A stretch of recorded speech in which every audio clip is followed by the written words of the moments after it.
Yeah, apparently Susan Hudson just walked in the building and there she is. So they're getting ready to brief the media and, of course, brief you all out there on this accidental release of Khalil Bryan.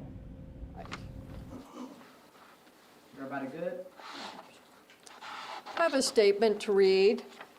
So the Orleans Parish Sheriff's Office mistakenly released Khalil Bryan. He's an African-American male. His birthday is July the 9th, 1995. He has a criminal history that does include not only property crimes, but he does have a violent criminal history as well. It's a serious history. We're going to give it to you in a minute. But the charges against Mr. Bryan include possession of stolen property, possession of drug paraphernalia, and resisting an officer. Additionally, he has an active warrant from Criminal District Court Section H for aggravated assault with a firearm, domestic abuse, child endangerment, and home invasion. He was, at the time of his release, he was also being held as part of a warrant for Jefferson Parish. In addition, his criminal history includes aggravated burglary, aggravated assault with a weapon, aggravated criminal damage to property, felon in possession of a firearm, and drug law violations. At present, the New Orleans Police Department's Violent Offender Warrant Squad is actively searching for Bryan, and our department is responding with urgency. This release did not occur under NOPD's jurisdiction, but we are a team. We are a law enforcement community that works together in partnership, and so we will remain in partnership with the rest of our law enforcement community. And I do want to make an appeal to Mr. Bryan. Even though it was a mistaken release from custody, you are on notice, you are a fugitive. I'm going to ask that you turn yourself in. You and others who may be harboring him at this moment will be subject to prosecution yourself because you are on notice. Mr.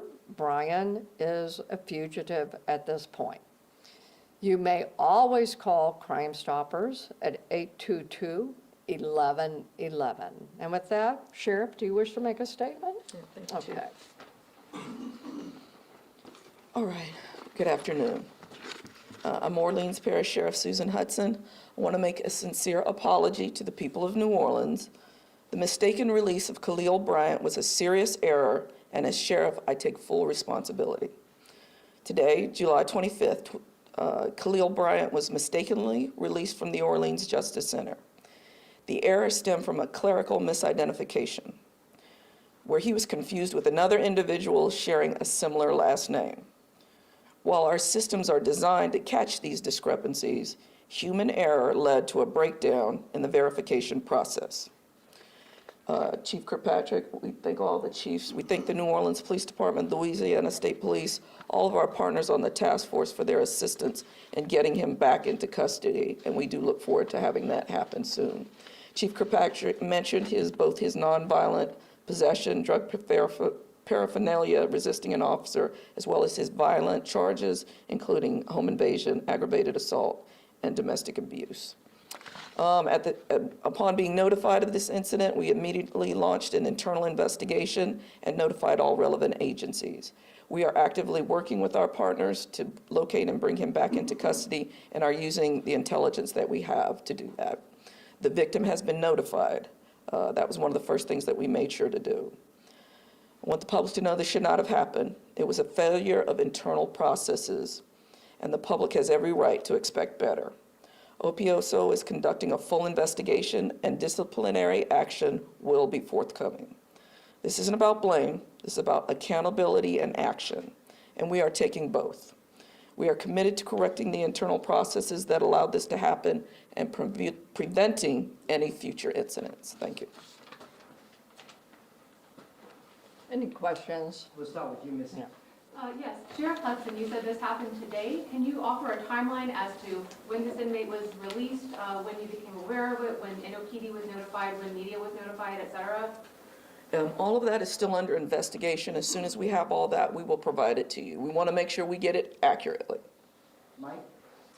Yeah, Sheriff, for you, in light of this, what measures have been taken, either disciplinary against any employees or deputies, as well as systemic, so controls are in place so that this mistake isn't repeated? There are controls in place, and this was definitely a human error, so we know that. The folks who were on duty will be called in to be questioned. That's going on right now. We'll find out exactly what did happen, because we don't know until we talk to them. We know that there were similar last names. That's all that we know. And as soon as we find out exactly what happened, we will alert you as well. Was there a rough time when the release happened? We're not going to put out any information right now until we confirm all that, all the details of that. Rick? Oh, I'm sorry. Yeah, go ahead. I'm just wondering if during the process of releasing Khalil Bryan, did your employees tell you that he expressed any confusion at all? We have not interviewed them yet. So as soon as we have all that information, we'll be able to provide some information, more detail about what happened and why it happened. Rick? So, like you said, he's being treated as a fugitive right now, so he can be charged with the same exact charges that you would put on the 10 inmates, similar to those, right? I'm going to turn those questions over to the New Orleans Police Department. So at this point, we are putting him on notice that he is a fugitive. He may know he was mistakenly released. We don't know that. That will be up to the district attorney's office as to what type of charges would be filed, if any. WDSU? I'm curious to know more about his description. On the Facebook page, it shows that he has two hairstyles. One of them looked like dreadlocks, and the other photo that you all posted, he has a low cut. So what is the most up-to-date description of the suspect? We'll have to provide that to you. Go ahead, Gabby. Couple questions. I know that, of course, y'all are talking about his criminal history, and I think that we're aware that some of his criminal history is out of separate jurisdictions. I'm curious if you're working at all in partnership with Jefferson Parish authorities on this. We are definitely separate jurisdictions, and so the jail is under complete control of the sheriff's office. It's the Orleans Parish Sheriff office that has control of the jail. NOPD, New Orleans Police, has nothing to do with the jail in terms of the management of it. But I do want to say, and I don't care if it was the sheriff's office or Jefferson Parish or LSP or anyone who is in our community of law enforcement, we are going to work together. We're going to be a team. We're going to help one another, and that is my position with the sheriff. We're here to help, but we are here to also make sure our community is on notice. Their safety is number one to all of us, okay? And what is your message to the community who might be frustrated and scared at this moment because of this mistaken release? And I don't know if Sheriff Hudson, you might want to answer that. I think the sheriff has apologized, but I'll let her speak again. Yeah, you know, our job is to hold them and to make them face justice. So this is not anything that we want for our community. We want our community to know that we will get this right, we will get him back into custody, we will get this right, and there will be accountability for these actions. Now, this does happen. It does happen. 11,000 people come through the jail per year. There are going to be mistakes. There are human beings who work there. But we have to make sure that they're following processes that are in place for a reason. And if they didn't follow those processes, I have to hold them accountable. Thank you. Okay, thank you all for coming out. We appreciate it. Any further information, we'll release it. Sheriff Susan Hudson and NOPD Superintendent Ann Kirkpatrick updating the public on the accidental release of an inmate who was being held on some pretty serious charges. Apparently he was accidentally mistaken for another inmate with a similar name and was released again mistakenly.